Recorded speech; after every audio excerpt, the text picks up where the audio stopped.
प्रश्न महत्वपूर्ण है, यक्ष प्रश्न है और बड़ी हैरानी होती है ऐसे प्रश्नवाचकों पर। जीवन का सत्य जबकि हर क्षण तुम्हारे सामने घट रहा है, फिर भी तुम आंखें मूंदे बैठे हो और जो तुम पूछते हो वही यक्ष युधिष्ठिर से पूछते हैं, इस दुनिया में सबसे बड़ा आश्चर्य क्या है?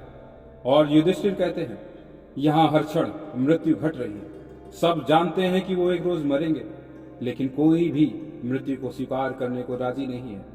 ध्यान धरो, अब जो स्वीकार कर लेते हैं मृत्यु को, आत्मसात कर लेते हैं मौत को, वो बुद्ध, महावीर, रामकृष्ण, कबीर, रैदास हो जाते हैं। गौतम को जब पहली दफा मृत्यु की सूचना मिली, उन्होंने स्वीकार कर लिया तत्क्षण, जब मरना ही है, सब मरेंगे ही, तो हम भी मरेंगे।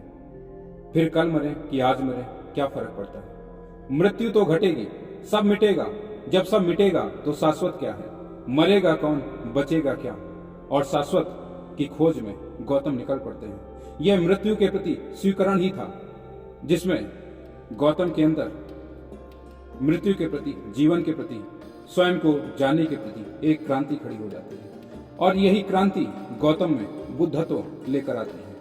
यहाँ कितने लोग हैं जो मौत को आत्मसात करते हैं, बुद्धत्व को उपलब्ध होते हैं, रामत्व में डूबते हैं, कृष्णत्व में खिलते हैं।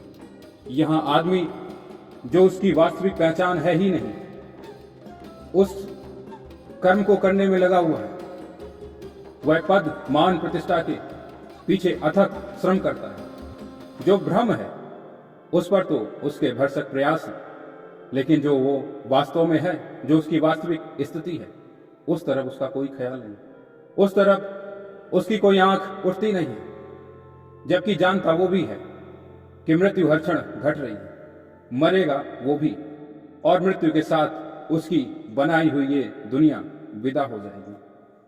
जो भ्रम की दुनिया वो खड़ा कर रहा है, भ्रम में ही वो दुनिया नष्ट हो जाएगी। मृत्यु सब कुछ छीन लेती है। जैसे कोई प्यासा मृग मारीचिका के संदर्भ में जलाशय समझ ले और उस तरफ दौड़े पानी की प्यास में, और दौड़कर वहां पहुंचे और पाए कि यह तो दृष्टि भ्रम है, यह तो मृग मरीचिका है, यहां कोई जलाशय नहीं है। लेकिन अब इतनी देर हो चुकी है कि वह दूसरे जलाशय तक पहुंचने में असमर्थ है। प्यास बढ़ चुकी है, अब ये बिना पानी के ही मरेगा। वही हालत मनुष्य के संदर्भ में भी, वह अपनी भ्रम की स्थितियों में इस कदर फंसा हुआ है कि वास्तविक स्थिति तक पहुंचने में अपना सारा सामर्थ्य, सारी जीवन ऊर्जा गंवा चुका होता है। जबकि जीवन की ऊंचाई से मृत्यु के ढलान पर वो पहुंचता है और देखता है, पाता है कि सब व्यर्थ है। जो दुनिया उसने खड़ी की है, मौत सब कुछ ही लेगी। और जब बुढ़ापा अब नजदीक आ गया, समय समाप्त होने को है, तब उसमें व्याकुलता पैदा होती है, जीवन के प्रति, मृत्यु के प्रति, स्वयं के प्रति। लेकिन अब उस प्यासे के संदर्भ में ही इतनी देर हो चुकी है कि किसी और जलाशय तक पहुंचना संभव नहीं है। जबकि पहुंचा जा सकता था जीवन की ऊंचाई पर, जीवन को जाना जा सकता था, तब उसने जाना नहीं। अभी जबकि हमारे पास समय है और हम जान सकते हैं वास्तविक स्थिति को अपनी, कौन है हम, क्या परिचय है हमारा, और जीवन क्या है, मृत्यु क्या है। और जो इस परिचय को पा लेगा, जो जान लेगा जीवन को, वो मौत को भी जान लेगा। और जो मौत को जान लेगा, उसमें जीवन और मृत्यु का वर्तुल टूट जाएगा। वह सदा सदा के लिए मोक्ष को उपलब्ध हो जाएगा। वह सदा सदा के लिए संपूर्ण आजादी में विलीन हो जाएगा। वो जो है उसे जान लेना ही जीवन का सार्थक हो जाना है। ये जीवन, ये मनुष्यता मनुष्य को मिली है बड़े कारणों से।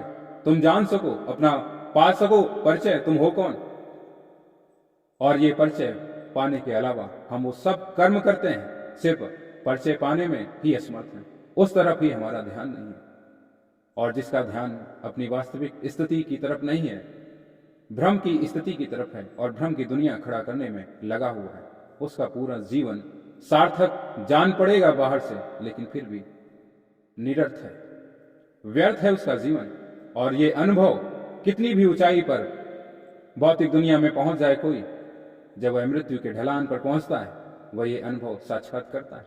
लेकिन देर इतनी हो चुकी है कि अब दूसरे जलाशय तक, दूसरी खोज तक पहुंचना मुश्किल है। समय हाथ से फिसल गया।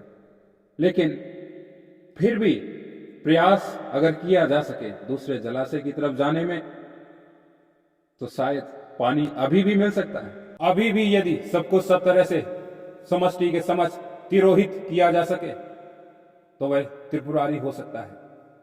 अभी भी पाया जा सकता है, जाना जा सकता है। मौत की ढलान पर खड़ा आदमी भी स्वयं को जान सकता है, जाना जा सकता है।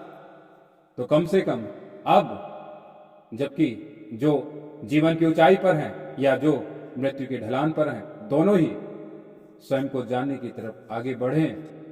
यह आदमी का सबसे बड़ा अपराध मात्र एक है कि वह स्वयं को जाने बिना ही मर जाता है।